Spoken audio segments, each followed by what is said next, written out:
I just want to say that this theme of working with nature to protect people is really important at this stage and in Nepal.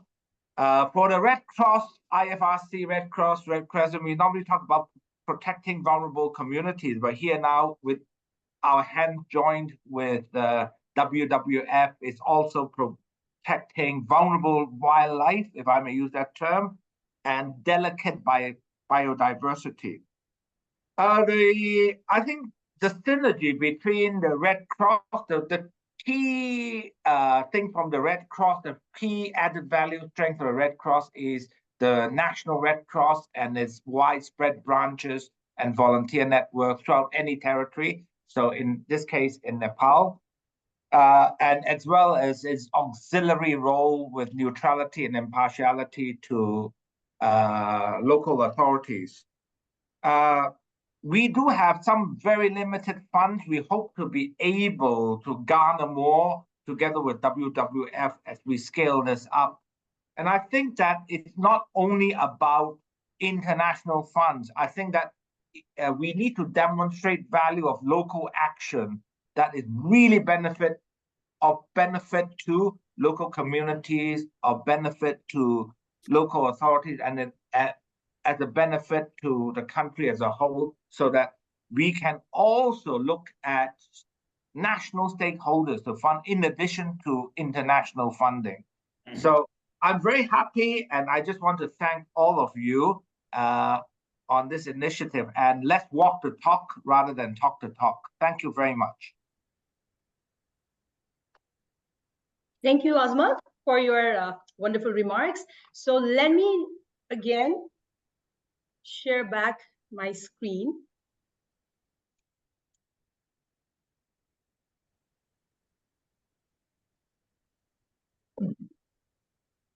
I believe you can all see the screen. Yes. Thank you. All right, so we will now jump into the, oops. Here.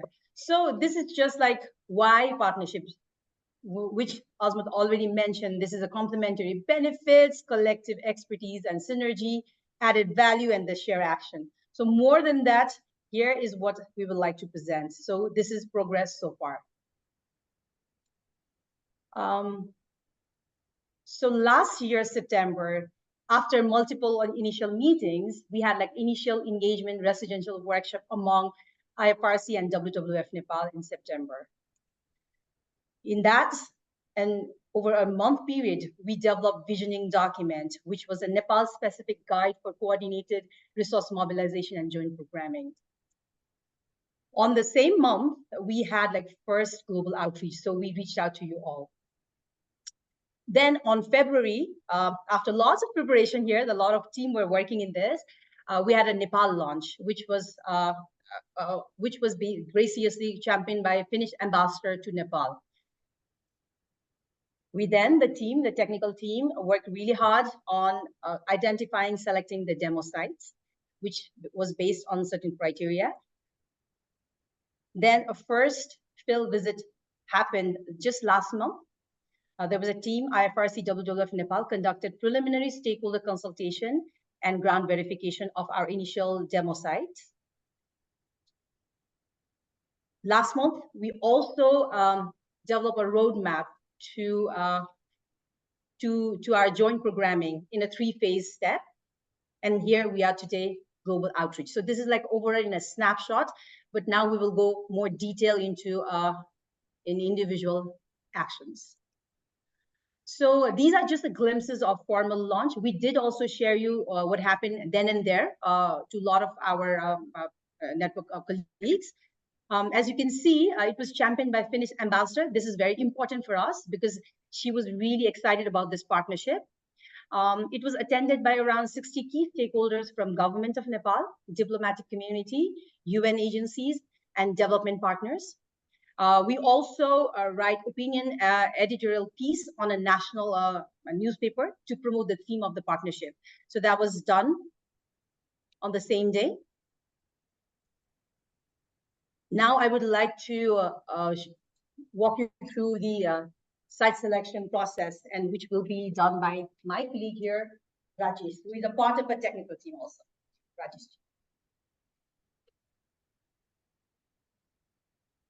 Hello, namaste everybody. So considering time limitation that we have, I'm not going to formalize everything. I'll just start informally. Based on what Arati has rightly mentioned about the September workshop in 2023, the team there agreed on 7 different criteria that we will follow for selection of the sites for this initiative, for this program partnership. One is, of course, as we are working for people, working with nature for people, we say that, okay, we have to work for people, so population density should be there. And then as we are working with nature, again, that should be biodiversity rich area. So it's not only enough being population there and biodiversity rich, but these areas should be vulnerable as well from different angle. So vulnerabilities is another criteria that we have identified. And then we also wanted to work in the area where there is, where that is less funded by other major donors. Besides that, we also wanted to, like we want to work in the area where we have capacity so that we can deliver. So one criteria is the capacity that we have jointly, where we have capacity, and then where we can show demonstration, or we can show the impacts of our work. So high potential for demonstration effect. And the next important criteria that we have made is, there should be commitment from local stakeholders, and they should, agree on all those. So these are the 7 different criteria that we have, agreed in the September 2023 workshop. Based on that,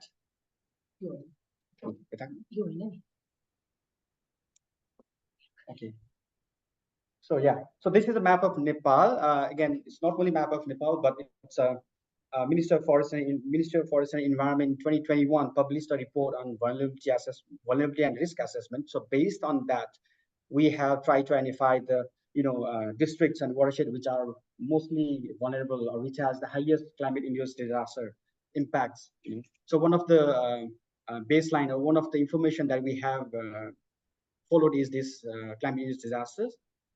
Next is again, for 2030 RCP 4.5 climate risk scenario. So we have also used this map, to see the future scenario in that in these areas. And next is again, there is one Global Pacific Disaster Center report on multi-hazard risk. So that's also available for Nepal as well. So we have considered this risk as well for identifying the priority sites. Not only that, as we said again, we have also tried to find out the population density, where we can work. And in addition, we have also, used these biodiversity rich areas for our possible sites. So initially we have, in September, we agreed on working in a downstream area, not in the high Himalayas, but in the Tarai lowland and Ture range of Nepal, which is a youngest mountain in Nepal, which has lots of problems. So we wanted to work in that area. So considering that, we have initially identified 4 different watersheds. You can see their name: Mohana in the far western region, and then Lower Karnali again in the far western. In the middle part of Nepal, there is East Rapti and Bakaya in the little bit eastern side of Nepal. So we have considered these 4 watersheds for our sites. But again, we wanted to work in particular one watershed only from the initial phase. So we then try to based on these criteria, we discussed a lot. We had several rounds of meeting, and then we came to a conclusion that we'll work in Mohana watershed. So we decided to work in Mohana watershed. But then again, Mohana watershed itself is a very huge in size, like maybe 2,500 square kilometer area. So again, the team had several rounds of meeting, where we agreed that, okay, Mohana itself is very huge, so we have to one step dig down into the Mohana watershed itself. So then we started delineating sub-watershed of this Mohana watershed to try to see where we can focus our work in till 2030. So this is just a map to show you 3 critical corridors in Nepal, in particular in this Mohana watershed. In the eastern side, we have Karnali corridor. In the middle, we have Basanta corridor, and the far western side, we have Lalzari Mohana corridor. So these are the biodiversity rich areas in this watershed. So after delineating sub-watershed in this area, then we had, so we started thinking about how to actually come to the point, okay, we will work in this particular watershed or sub-watershed, because we wanted to work in ecological boundary at a watershed approach. So we, delineate 9 sub-watershed in this Mona watershed. And then we started, digging down the information on different hazards and disasters. For example, forest fire, landslides, flood, biodiversity rich areas, and population density, high population density areas. So we have started giving technical scoring to all these 5 different components. And then based on the scoring, we had a ranking. Okay, the Kandra as a #1 ranked top prioritized sub-watershed in Mona watershed. Then we thought, okay, technically these are very good. So we have to work at Kandra considered as a top prioritized watershed, sub-watershed. But again, we have to think from management perspective as well. So we then again discuss on, okay, what will be the criteria for management perspective. Then as we said in the criteria, we should have our capacity to deliver. So what's the capacity of WWF and IFRC and our presence in those areas? And it's not only enough, we also need to think about, is that particular watershed, sub-watershed prioritized by government or not? So government priority is another criteria we have introduced here. And then, is it possible to demonstrate our work or not? So potential for demonstration is another criteria. And then will we have a community support in our work or not? So based on these criteria and scoring on these criteria, we have come to the, again, prioritization of the sub-watershed. After scoring in these 2 technical and management perspective, we then started doing a kind of giving weighted average, because technically it should be very strong. That's why we have given like 70% of scoring to technical criteria, and then for management is a 30. So after doing this weighted average, then we come to the point that, okay, again, Kandra is the top prioritized sub-watershed that we have to work in, followed by Katini as next sub-watershed. So then, if you remember one map that I showed you earlier, these 2 sub-watershed, apparently it's under the same biological corridor. You can see here Basanta corridor in the middle of this Mona watershed. Mona watershed. These 2, Kandra and Katini sub-watershed, it lies in this Basanta corridor. So then instead of only working in one sub-watershed, we then agreed, okay, let's work together in both top priority 1 and 2 sub-watershed, so that Basanta corridor as a biologically hotspot areas is considered. So then we, the team, WWF and IFRC here, we agreed that, okay, we'll work in Kandra and Katini sub-watershed, which altogether will be around 800 square kilometer. So now they, again, coming to the point of these 2 sub-watersheds, we have, tried to find out how many local governments do we have to work. And we found that, okay, 5 local governments are there we have to work with. So you can see name there. So 5 local governments we started working. And then April, as Arati has rightly presented, in April, just before a month, or not even before a month, 20 days back, we had a joint field visit from IFRC and WWF team. So we were almost like 5 people in field discussing. We had a meeting with all those local governments, 5 local governments that will be working in this partnership. In addition to local governments, we also discussed with soil and watershed management offices, division forest office, and then our president, Surya Tarai Malays Conservation Development Board, which are major player of disaster risk reduction and watershed management forest conservation. So these are 8 different organizations that we discussed in our joint field visit. In addition to that, we also had a meeting with Nepal Red Cross Society, Kailali chapter, our district chapter, NRCS district chapter, and then we have our meeting with our Tarai Art Landscape, our field office of WWF Nepal. So we have altogether 10 meetings for identifying different issues and challenges in our preliminary joint field visit. So I'll show you very quickly on the the major issues that we identify in our joint field visit. I've tried to classify into 3 different area location: upstream, midstream, and then downstream. So you'll see here clearly the upstream issues are completely different from the downstream communities. In upstream, the most important problem is forest degradation. Forest degradation is because of overgrazing, like feral cattle grazing, overgrazing, and then it's all because of landslide, dry slide kind of thing. There is erosion, there are forest fire, and there is hazard road construction. So because of that road construction also, there is lots of time there is all these landslide and mass wasting leading to forest degradation. So there are these kind of issues. In addition, being upstream area, there is a huge issues of drying of water sources as well. So these are the major issues in upstream. But if you see in the downstream, it's a little bit different than upstream. Not a little bit. It's quite a significant difference between upstream and midstream.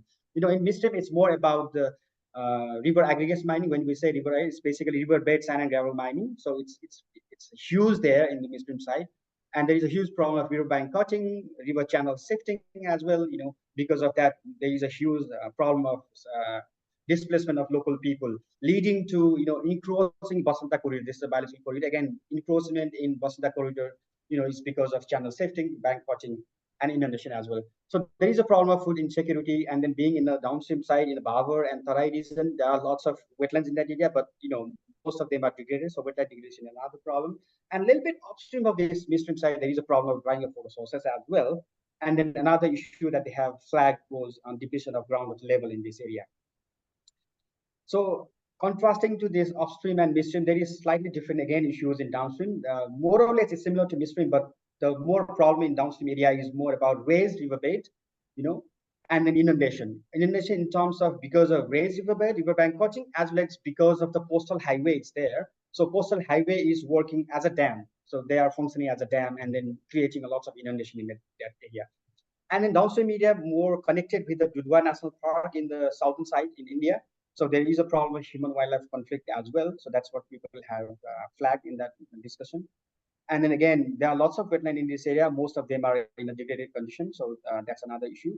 And again, ground table depletion is another issue, followed by encroachment in the Basanta corridor again. So encroachment in the Basanta corridor is creating a lot of problem in terms of, human-wildlife conflict, as well as, encroachment, and then impacts both to nature as well as people, So these are the major issues that we found based on our meeting with 10 different organizations, followed by cross-cutting issues to all these, So those were kind of technical issues, but these were kind of cross-cutting general issues. All of the stakeholders that we discussed during our field visit have clearly mentioned there is a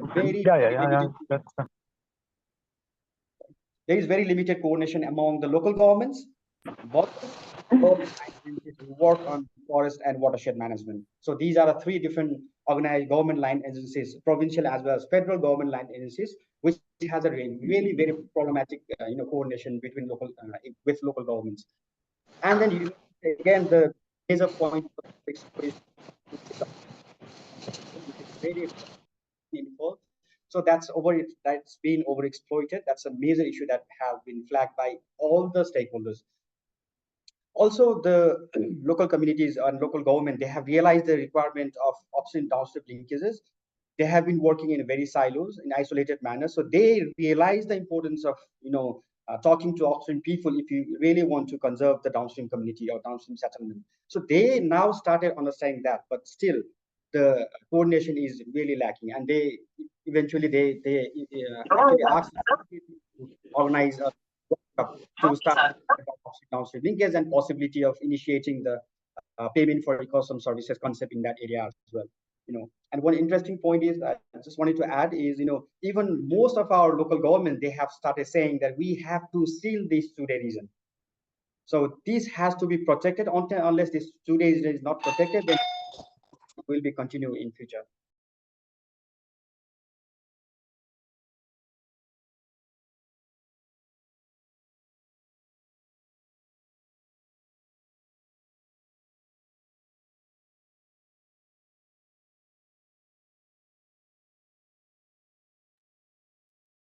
Harvey, we cannot hear you if you are speaking. Yes, there was Okay. Anyway, so lack of sensitization was another problem on particularly on nature-based solution, and then the demand of technocratic solution of concrete engineering design and structure.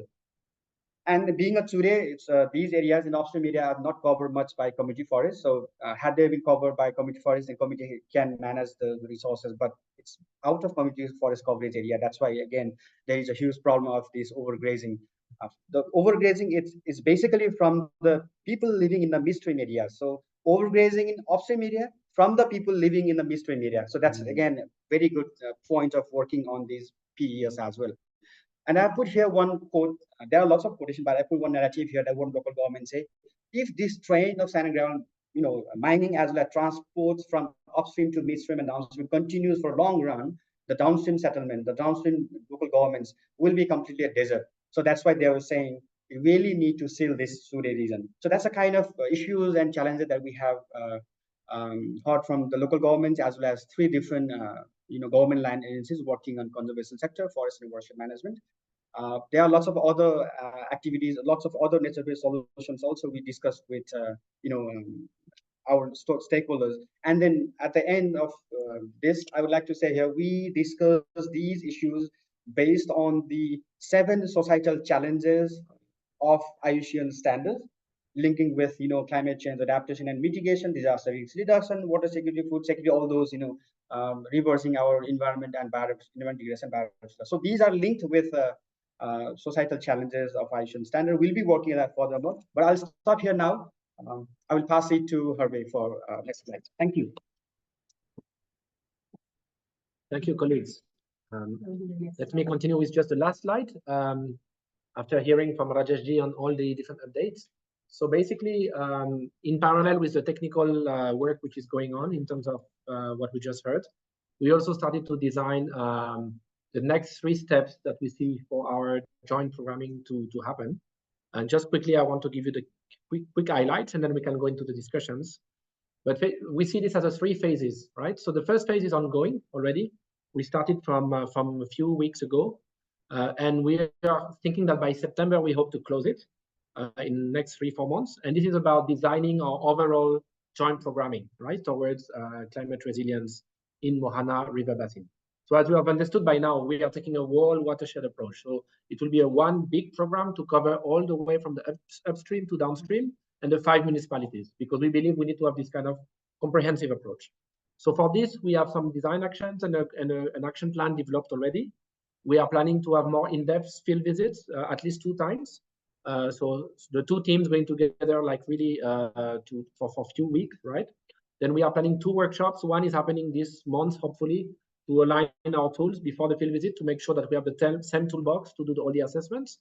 And another one might be done in August, September, after the field visit to finalize our planning and design. And then we will be designing some products as well for resource mobilization, some infographics, some marketing documents, as we call them, so that we can use this to approach different donors. And also we'll work on our joint working modality and governance structure at the country level on how we will manage this joint programming in the next 5 years. Now, for this first phase, we need about 30,000, and that's dollars, I guess. Sorry, I'm thinking in Swiss francs sometimes. And this is the good news is we secured this. So we are on a 50-50 partnership. So 50% from WWF, I understand, is secured. And from our side also, we got contribution from American Red Cross, Finnish Red Cross, and also British Red Cross in-kind contributions, because British Red Cross has already a program there. So they are also supporting the design. So this is now good, and it's already ongoing. We have a joint budget, and we are all fine.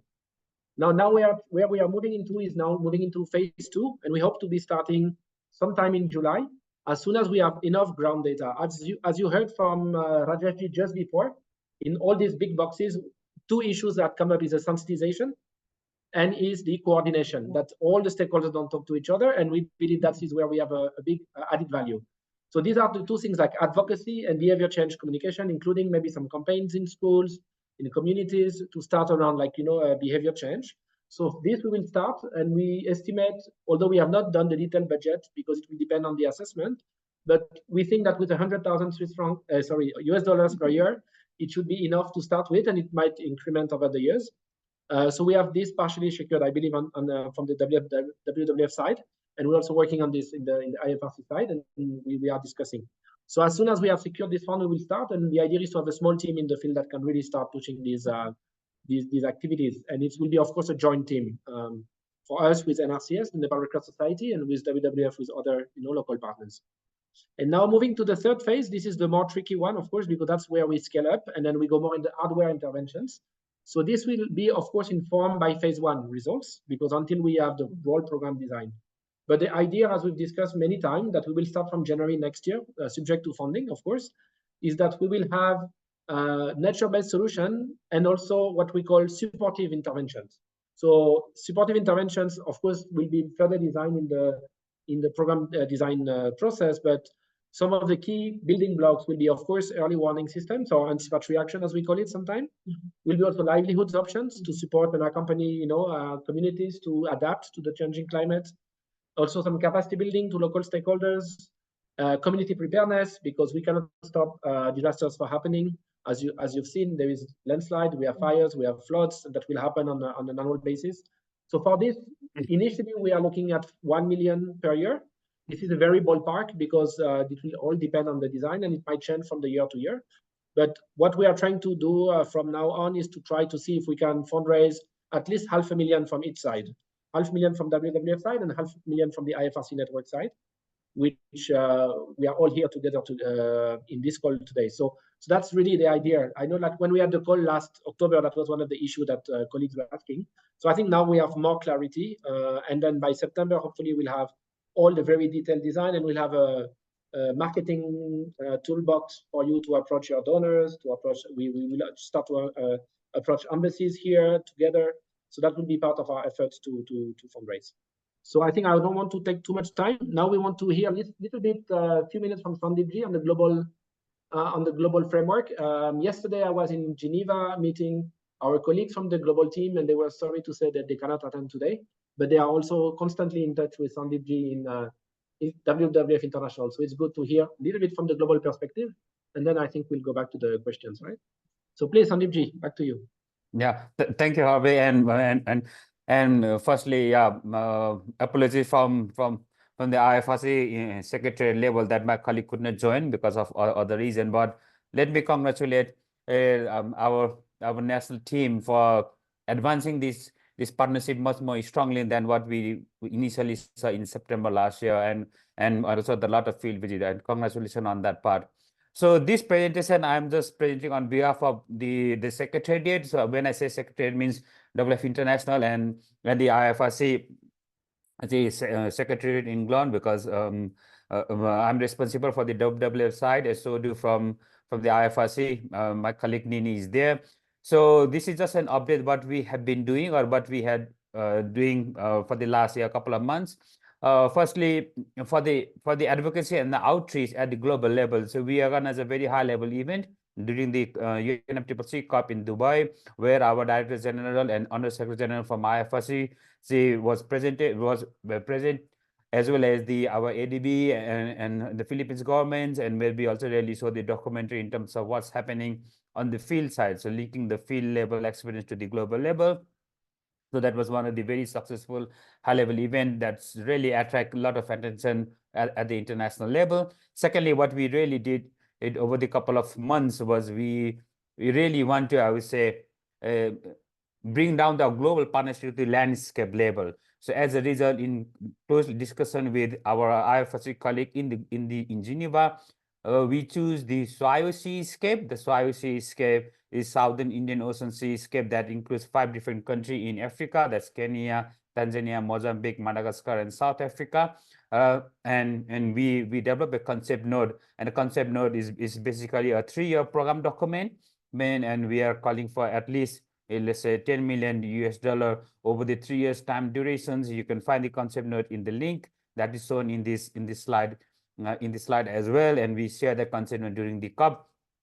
Now, that doesn't mean that we are not, we want to at least implement joint project at one site level, and we choose the Swahili seascape as a landscape approach just to start the discussion. But definitely, there's also a lot happening at the country level, like what we are seeing in Nepal, for example, and this month or a couple of months, we are really working for the bigger European Commission funding for the Sub-Saharan Africa region, and for their annual, let's say, multi-annual action plan of 2024, or we in short we call AAP, and it's really focused on the Lake Tanganyika, which really talk along the DRC, Tanzania, and Zambia, and also in the Swahili region. So this is the ongoing, I would say, work that is we are really progressing in terms of securing some funding from the European Commission, and that work is ongoing. But beyond that, we also really doing a kind of scoping where how this partnership has grown and for the last 2 years or so. So this particular graph in the bottom right really talks about where this partnership are and in which different stages. For example, if you see the green one are the partnership that is already happening, or field level implementation is already taking place somehow. So you can see some happening in Philippines where I would say the people postcard lottery funding is already ongoing. I can see our colleague from let's say Sweden and others who are also part of that funding package, and also little bit implementation happening in Africa, for example. And the orange one is the country where there is kind of, let's say, a kind of the planning phase is ongoing. So we can see some of the countries in orange, like in Madagascar. We are discussing with Soyo, our WWF France colleagues, Alex. Yeah, our French colleague is here. They are also supporting some funding to Madagascar. So I'm just giving a highlight. And what we are seeing in for example, in Finland, and where you are implementing project at the national level, but also supporting at the international level. Just to name, listen, Nepal, for example, and somewhere in Africa. So there's a second level of tiers. And the third level is the red one. Red one is basically some of the donor offices who are really raising funding and giving funding to our national, I would say, offices for the implementation. And most of our, let's say, UK, let's say Netherlands and others, those are there. And in general, what I saw, this is not a complete list. I assume I have missed some of those, but so far 18 countries has been involved in this partnership in some form or others. And that's a quite good news compared to 2 years back. We were maybe hardly 1 or 2, mostly maybe in US, for example. But this is really a good move, and there's a lot of interest ongoing. So which is really excited to see that this partnership is really grounding not only at the global level but also in the field level, which is really ultimate objective of this MOU. So this is really good. And the last one, you can see much more information in this link on the IFRC and WWF partnership, and where we had highlighted some of those documents and those things that I mentioned just now. So I will leave it over here, and I will hand it back to Harvey. Harvey, back to you. Thank you for passing the baton. So with this, we've come to the end of presenting per se, but then we open the floor for discussion, question, answer. And I believe we have Amarji and Kimji from IFRC, NRCS side, and Rajesh from here for any technical question and other questions. So floor is open. This is Irfan. Can I ask a question? Yes, please, Irfan.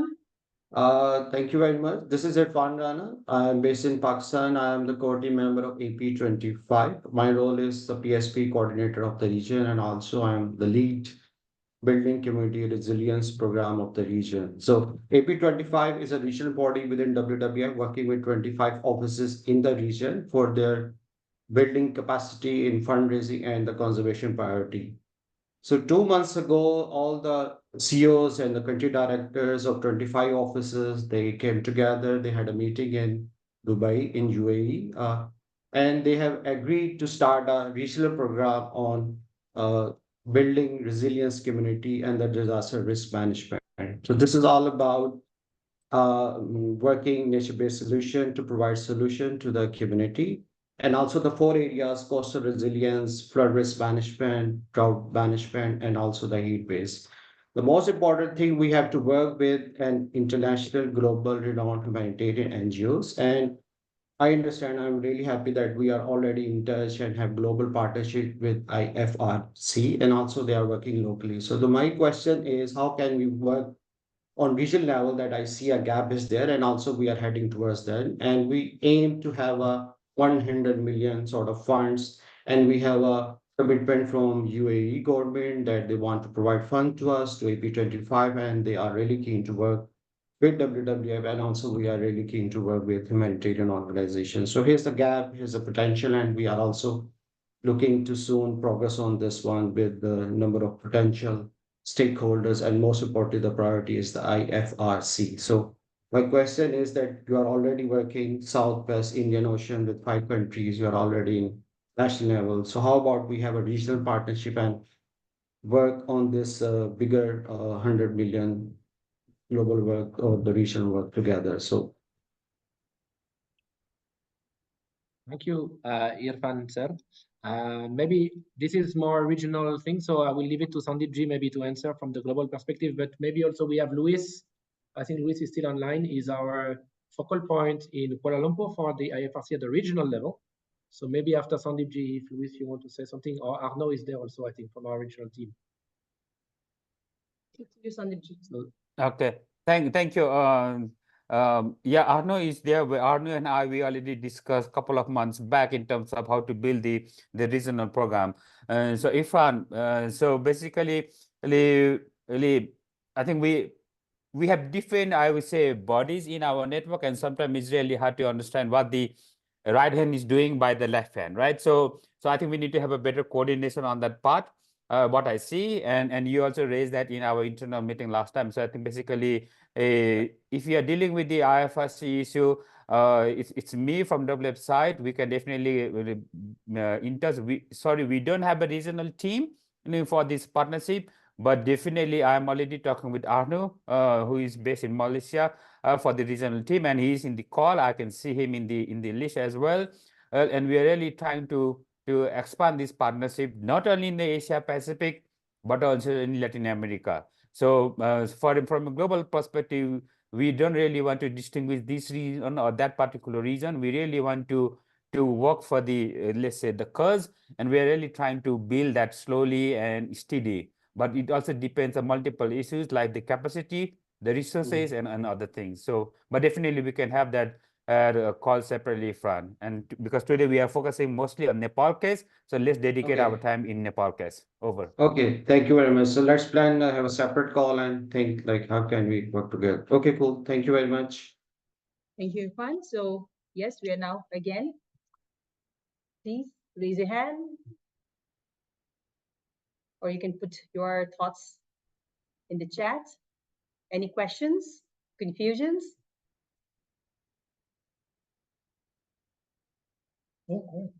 Wow. Luis. Yes. To you, Arnold. Do I start? Hello. So I won't answer on the regional question, but thank you, Irfan, for raising the question, and I hope we can get in touch soon and discuss all that. So I have a more technical question regarding no, first I want to say congratulations, because I really like what you're doing. It's excellent. I think it makes so much sense to work at the watershed level, to mix current vulnerabilities with future vulnerabilities, to tackle the root causes, not only to focus on the vulnerable people. So it really makes sense to work together, and that's very interesting to hear about that every day.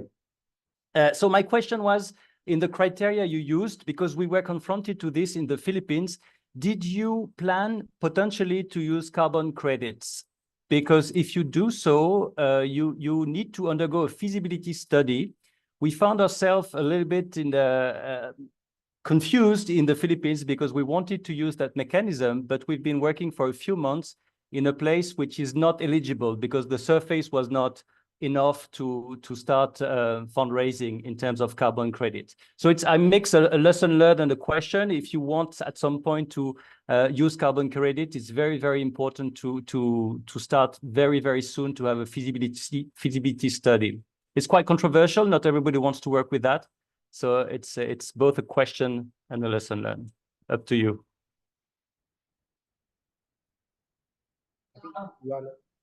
You can go. I think you're not yet. Luis, yes.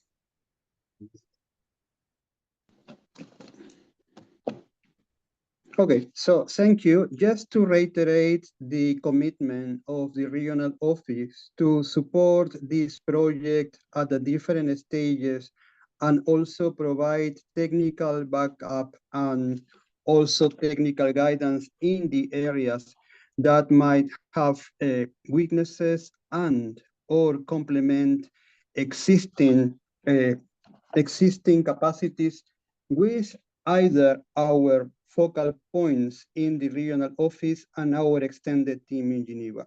So thank you very much for the opportunity. It seems an amazing job, and all the best. Thank you.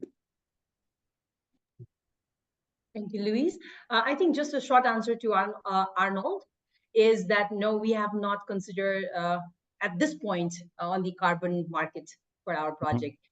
So and also we will not work on the carbon yet, because carbon credits basically it's a government issue, and government's only mandated to trade carbon.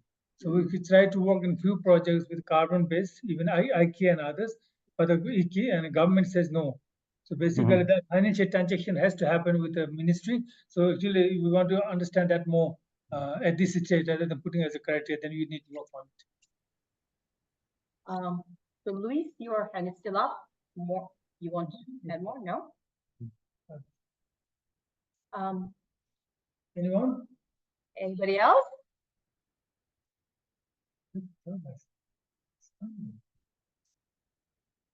Seems like there's no question. Said Julia.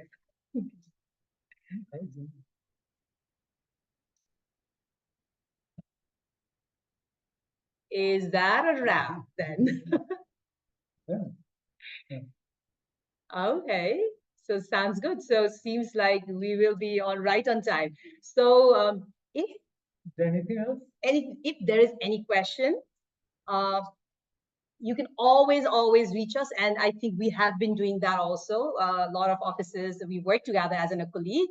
So we will be definitely sharing our presentation and the information that we shared to you all as well. So with that, I would like to give floor to Dr. Ghana here to close the discussion and maybe few next steps. Thank you, Arati, and thank you, Azmat, for walk the talk, the inspiration. I think I really want to thank you all for joining us. I think we have lots of good people together. And I think we always say together we can do more. And definitely two of us are doers on the ground and has a large global coverage. And now is the right time when everyone talks about doing in the field, making a difference, putting the rhetoric into practice. I think that's what we're going to do. So I really have not much to say. Basically, I want to thank you all supporting our initiative. And just even for our part of the initial, normally we struggle to prepare the groundwork. In this case, I mean, you all are very supportive. And for us, like Denmark and Finland have come straightforward that we're going to do the initial investment. I think it's a great thing. And I think the same thing I have said with IFRC. So the initial investment is something that we can do a much more better planning, better strategizing. And we say, both of us being us, cannot wait. I mean, we say conservation cannot wait, and for you actually work more than disaster, and disaster even cannot wait.